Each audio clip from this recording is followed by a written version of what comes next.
Half a day, I'm Uni Caballero from the Pacific Daily News, and here are our top stories from the PDN newsroom. A plan to transition control of the Ordot dump was finalized Wednesday by the Guam Solid Waste Authority and the federal receiver that's been running the dump since 2008.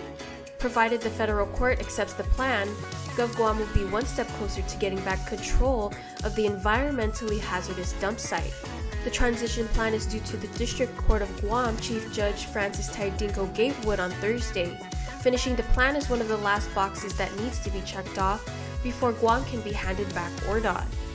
Solid Waste has already secured money to finish off the closeout on the dump site and is now pending certification that the dump is no longer discharging runoff into the Lawnfit River, the next two steps that need to be finished.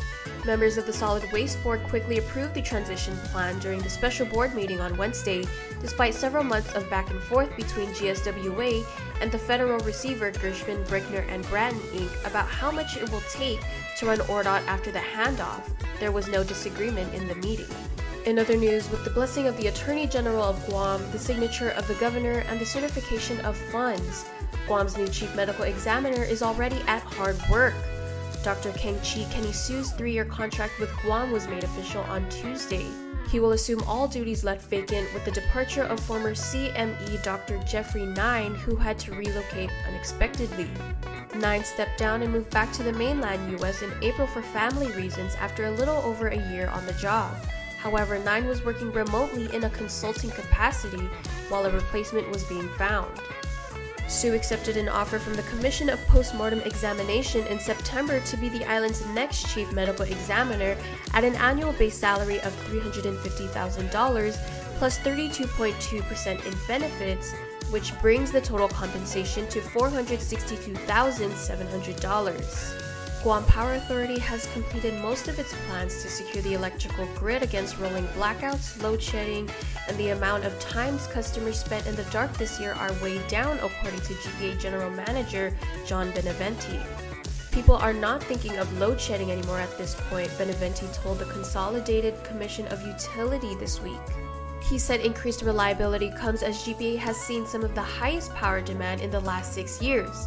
The GM provided the load shedding update as part of the presentation to the CCU for his annual performance evaluation.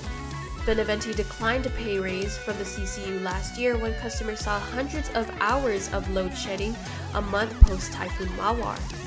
Now, various projects to add increased power generation at GPA have brought capacity up to about 300 megawatts at any given time, Benavente told CCU. When load shedding was at its peak late last year, GPA had just 214 megawatts of capacity on average, he said. That increase does not eliminate all load shedding, but it has alleviated the issue until 198 megawatt Ukudu power plant comes online in 2025. In other news, GTA Teleguam's project to bring faster, more reliable broadband internet to the south broke ground Wednesday morning beside the Dotnya Carabao. Telecom executives, along with officials from the local and federal government, picked up a shovel for a ceremonial turning of the dirt on the Project Reconnect 3. The telecom company will be installing new high-speed fiber optic from Dotnya to Haget using $29.7 million grant from the U.S. Department of Agriculture. Several brand new bucket trucks purchased with the funding were parked at the site of the Wednesday morning groundbreaking.